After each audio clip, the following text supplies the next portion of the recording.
what did you learn from that Willie Revillame chapter of your life? Wala ka bang balak mag-showbiz comeback dito sa Pilipinas? Sa ngayon, lagi kayong makikinig kay Dalian because she brings the best gossip, Oh. best chika.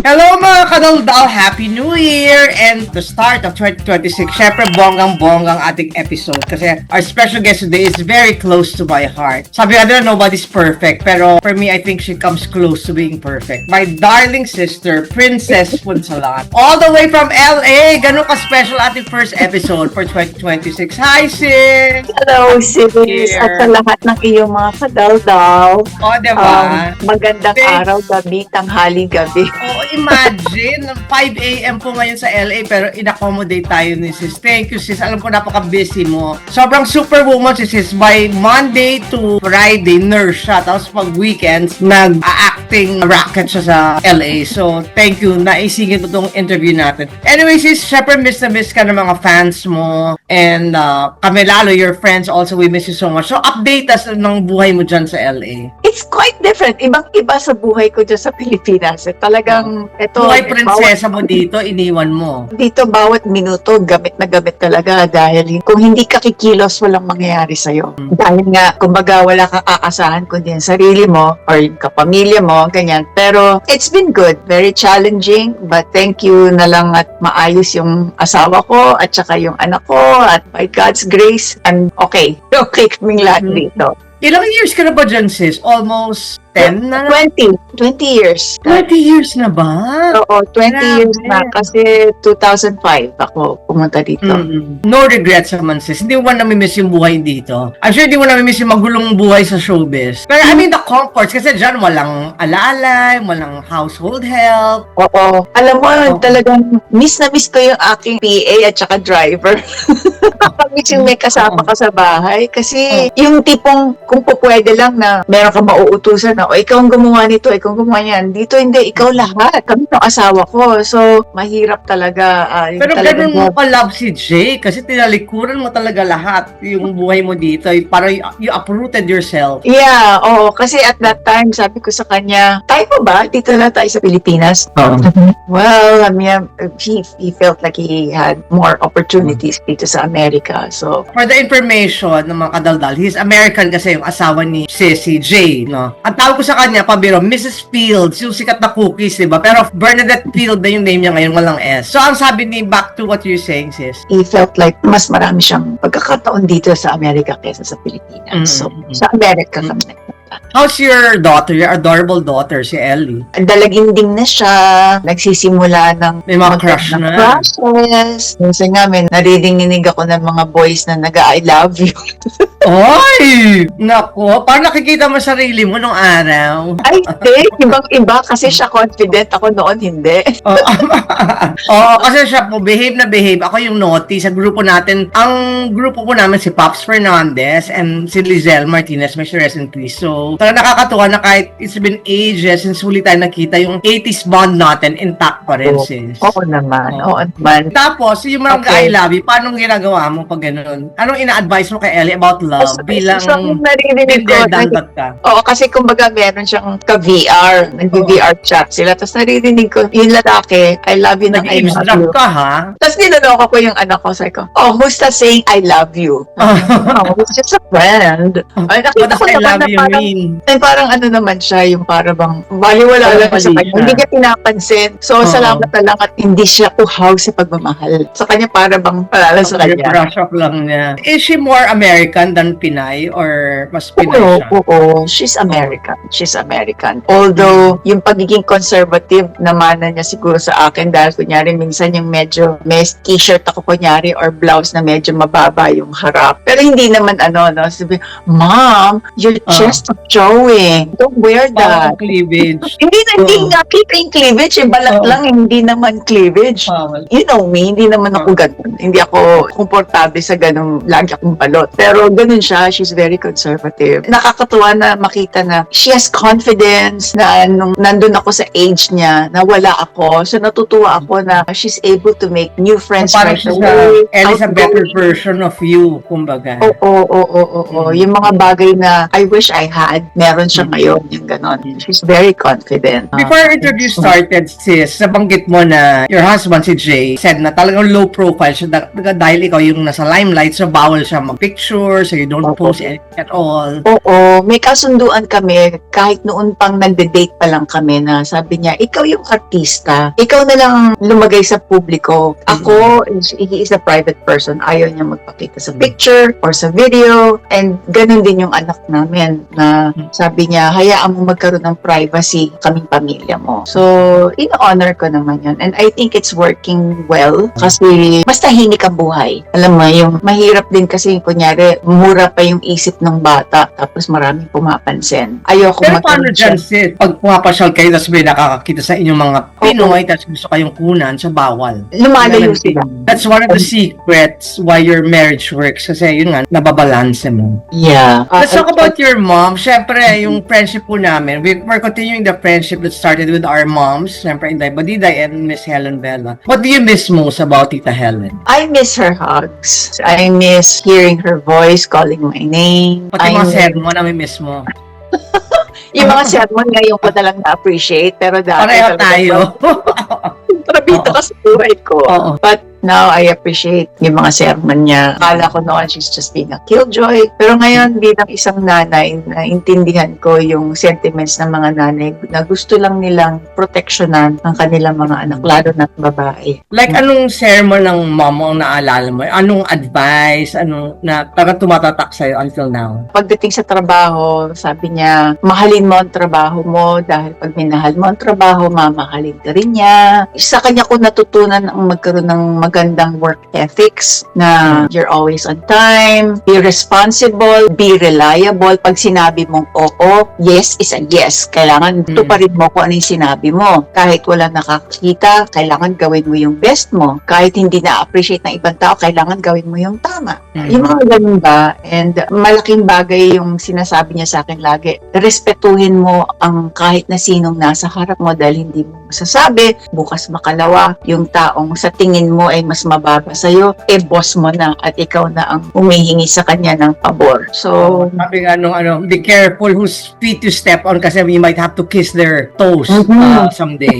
Tapos yung iconic show ng mama, yung Lovingly Yours, Helen, di ba letter senders yun, nagsusulat about their problems, humingi na advice. Kung you can write a letter to your mom now in heaven, anong gusto mong i-ask na advice from your mom, from Tita Helen? Or ikwento kaya? I don't know if I have any questions. Basta ang gusto ko lang, pwede ka man tumawag dito. Gusto ko marinig ang boses mo. Oh. Gusto ko lang marinig ang boses mo at marinig ka, nakausap kita. Gusto ko lang siya makausap. Ganun. With all due respect to your husband, Jay, I hope you don't mind since we'll talk about, a little lang naman about your ex, Willie Revillame, kasi he's also part of your journey, no? Naapektuhan ka ba pag may controversial news about Willie or dead mo ka na? Or you're still concerned kasi kahit pa paano ay pinagsamahan kayo? Yeah, of course, we'll always be friends kasi naging parte siya ng buhay ko. Kaya lang, alam mo, being so far away, wala akong alam tungkol sa kanya. Bakit? Ano ba nangyayari sa kanya? Di ba tumakbo siya nung recent elections tapos hindi nga pinalan? Oo. Do you think it was the wrong move for him, sis, na nagtakbo siya sa politics kasi parang talaga pang showbiz siya? I really wouldn't know, but I do know na malambot ang puso niya. Maawain siya, he wants to help. Pero I can't really say anything kasi maraming taon nang nagdaan, so hindi ko na rin siya masyadong kakilala. I mean, hindi ko na kilala kung ano yung mindset niya ngayon, but all I know from how I knew him then, maawain siya at saka matulungin. Pero kung tatanungin ako kung dapat ba o hindi dapat, I can't judge. I do know that he has good leadership qualities, pero hindi ko masasabi kung okay ba o hindi. Kasi matagal na kami hindi nag-usap, so hindi ko alam kung ano yun. You're not in touch with Willie? Hindi Wala ako. kayo? Hindi kayo nagkakamusta? But when you come home, nagkikita ba kayo? Or Many years ago, pero sobrang tagal na, mahigit 10 taon na kami hindi nagkikita. all Kaya- praises sa'yo, yan si Willie. Anytime I see him, talagang wala siyang, syempre ikaw pa wala namang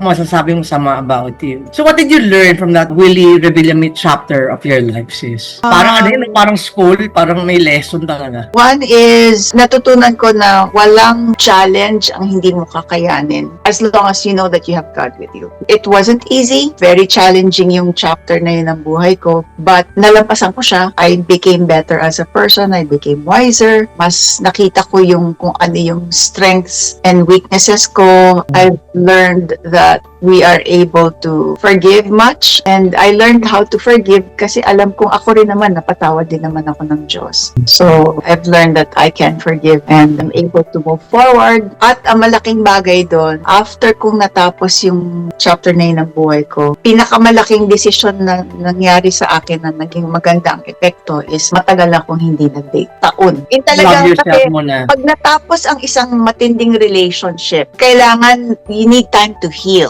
Hindi ka pwedeng mag-date ka agad kasi baka hindi mo sigurado kung tapos na ba yung mga issue mo from the past. Kailangan mag-heal ka muna bago ka mag-start ulit ng bagong relationship. Dahil baka mamaya kung ano yung mga maling patterns rebound na mangyari, maulit-ulit. And you have to be sure, maging sure ka kung anong reasons mo bakit ka lumalabas with this new guy para alam mo kung ano yung direction na gagawin mo para sa bagong relationship. So, naging malinis yung exit ng former chapter. Kaya na naging maayos yung pundasyon ng bagong relationship. And parang you really are where you deserve to be right now. Yung heart mo talagang found its home, KJ. May message ka ba kay Willie if he's watching? Well, He's making a TV comeback, sis. I think game show ulit. Magkakaroon siya ulit sa...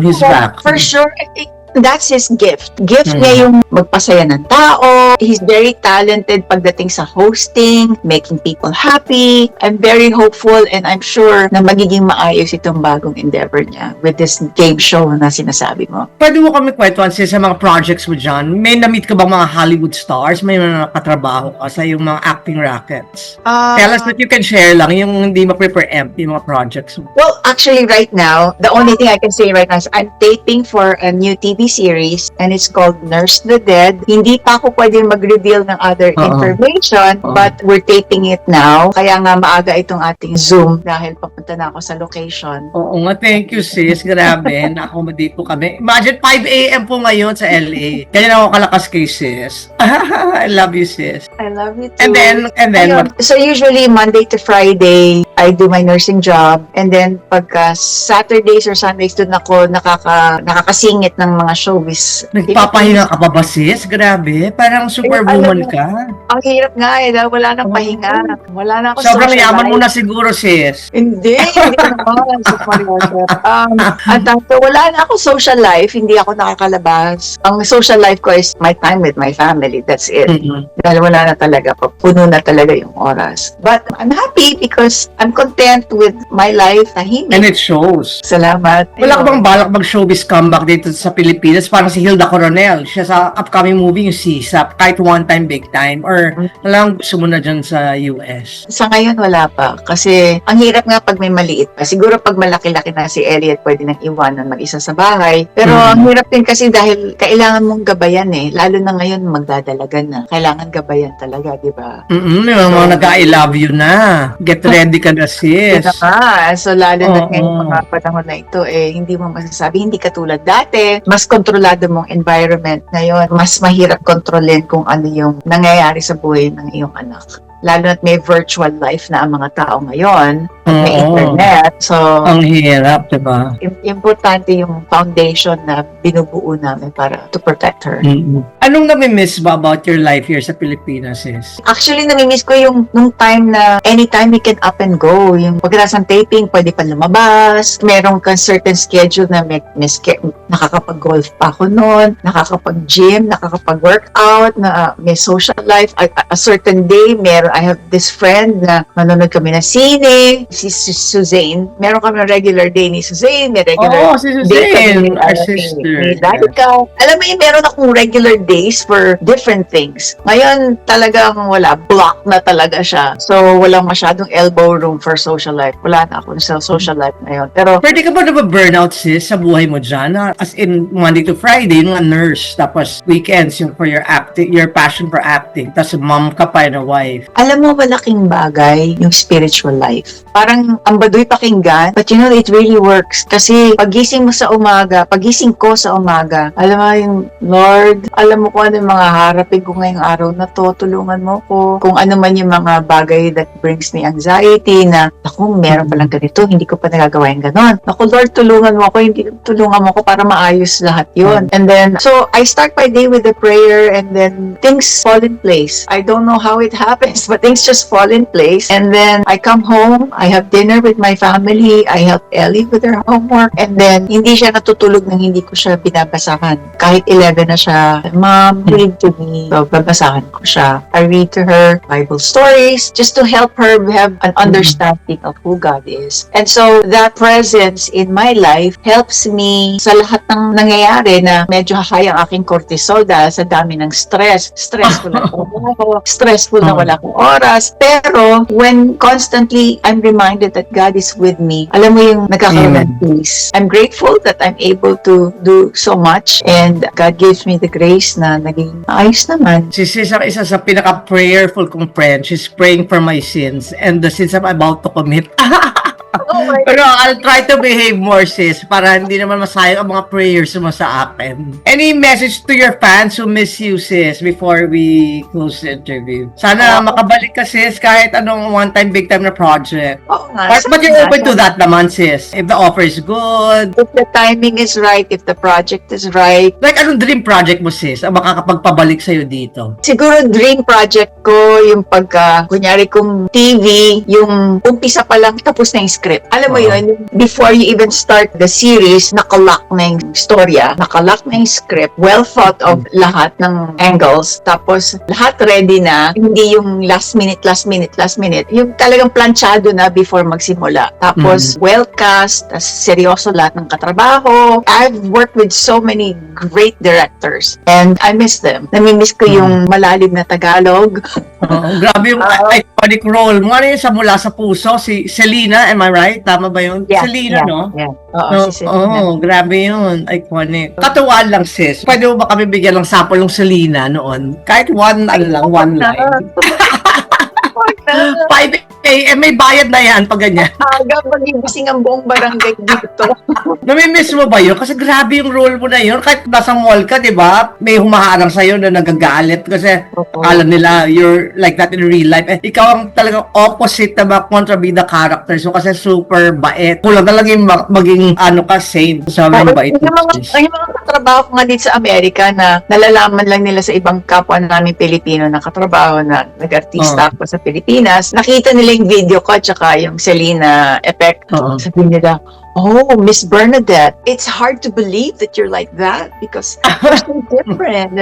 Out of character. Anyways, it's for my last question. How do you want to be remembered? I just want to be remembered as someone who cared, someone who's sincere and honest. I would love to be like Jesus. I know I'm far from it, but that's what I want to achieve in my life. And sana makita yun ng anak ko, sana makita yun ng asawa ko at ng mga pamilya ko. That's what I want. Mahirap kasi sobrang taas ng standard, but I pray that I will move in love, in grace, that I'll be merciful and kind and gentle. So, yun ang pangarap ko. Not really much kung ano yung fame and fortune and success. Of course, that's nice, but more than anything else, what really matters is the eternal. I wish I can convince more people to know that God is real and that it really matters because at that time, kung wala ka nang mahanap na kausap, siya lang ang matinong kausap na pwede mong magkaroon. Hindi mo man marinig audibly, but in your heart, you will know that He's there. Thank you, sis. Sobrang miss kita. Kung pwede lang mag-teleport dyan ngayon, ginawa ko na. na. Please hug Ellie for me. Oo And naman. umuwi ka na, sis. Namimiss na natin ma-bonding with Pops. One day, I'll be Oo. there. I'll see you. Good luck for your shoot. Itayo mo Thank ang you. bandera ng Pilipinas dyan sa yung mga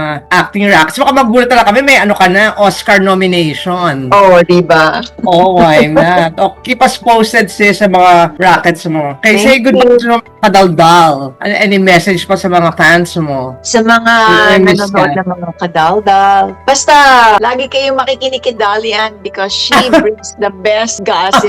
Best Oh, chika. Best chika. At alam nyo, what I really appreciate about Dolly is Oh. she's able to bring in news without betraying the trust of the people she loves. So, I'm grateful for thank that. you, sis. Talagang, I will make it a point to not be too much of a writer to be a friend. Lalo na sa'yo, sister, tayo, we're family. Thank you, sis. I hope to see you soon. I love I you. Happy I New love you. Year. Bye. Happy New Year, Congrats on mga the season. kadaldal. Thank you for watching. And if you're not yet a subscriber, dali na, maging kadaldal na. Mapag good mood, mag Dollywood. Maraming salamat. Till next time. Ciao. Bye, sis. Love you. Bye.